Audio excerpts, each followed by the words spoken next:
Ku masoko amwamwe yo mu gisagara ca Bujumbura muri komine Mukaza, ingingo yuko amafaranga yahora atangishwa na meri y'ibibanza vyo gupangisha mu masoko azohora atangishwa na OBR ntiratangura kuja mu ngiro nk'uko imboneshakure BTV yabisanze aho yashika kw'isoko ya Jabe na Ruvumera.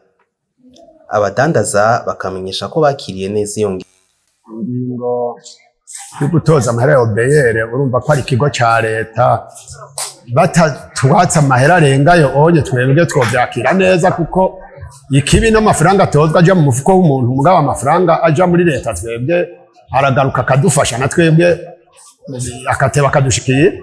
Twebwe nk'abadandaza, iyi ngingo ifashwe na leta ntaco dushobora guhindura, kuko leta iba yabigize ibona yuko mu ruhande rwabo hari inyungu. Babandanya basaba ko hobaho ingingo mperekeza kugira boroherezwe.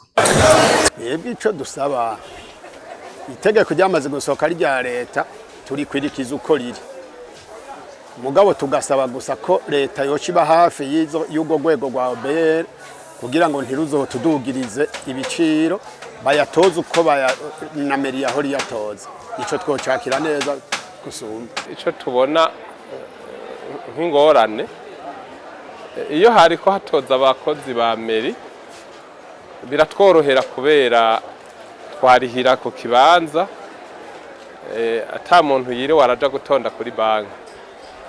Ugaca usanga rero biroroshe, kuko urabona ko hari igihe ugiye gutonda kuri banki bigutwara umwanya munini kugira utanga ayo mahera.